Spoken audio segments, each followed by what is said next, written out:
Okay, so we're going to have a look at the third of three questions that some charities have sent us in to put to Heather on branding as a follow-up from our branding cafe, which was in December. Laura, would you like to give us the third question? Yeah, so the third question has come from Tash from Sheffield Futures, and her question is about how do you manage brand and engage people in branding when you have people working across multiple sites who don't come into a central office space, don't have central team meetings in that same kind of way. So how do you get that brand message consistently across?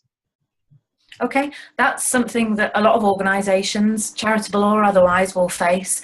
And it's really about how you articulate brand once it's agreed and defined.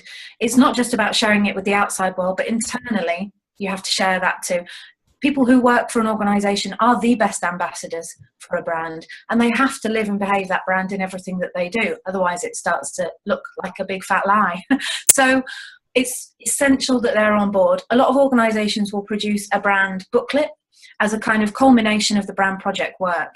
And that might be something simple like a PDF that is circulated amongst staff. And those staff all need to know their own role in upholding the values and the meaning that is inherent in that brand. It's important and it's essential really that they know that and can endorse the work of the brand through everything that they do. I think another thing that seems to be really important is that if there is a board within the organisation, having some kind of marketing communications presence on that board is also a really good way of making sure that the brand is a consideration of everything at board level and beyond. So it helps to instill the value of a brand in the culture of an organisation, which is ultimately how it's best going to come across if it's somehow inherent.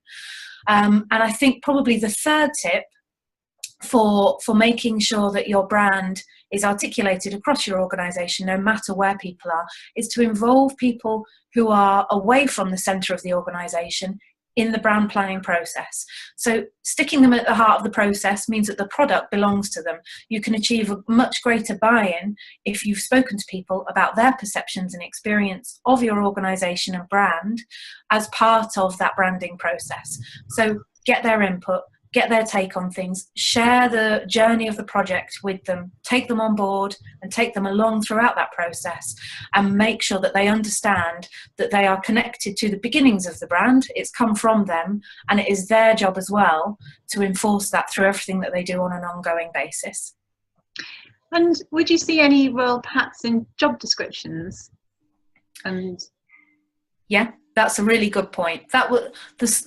Little things like that will make all of the difference. So things like welcome packs when someone joins an organisation, and at volunteer level as well, which I think for third sector is really vital. You know, that lack of connection sometimes between a volunteer who might be there 3 hours a week or less with something central is a potential area for danger. So job descriptions, books that people get when they join an organisation as a member of staff or a volunteer would be a really good way of communicating it.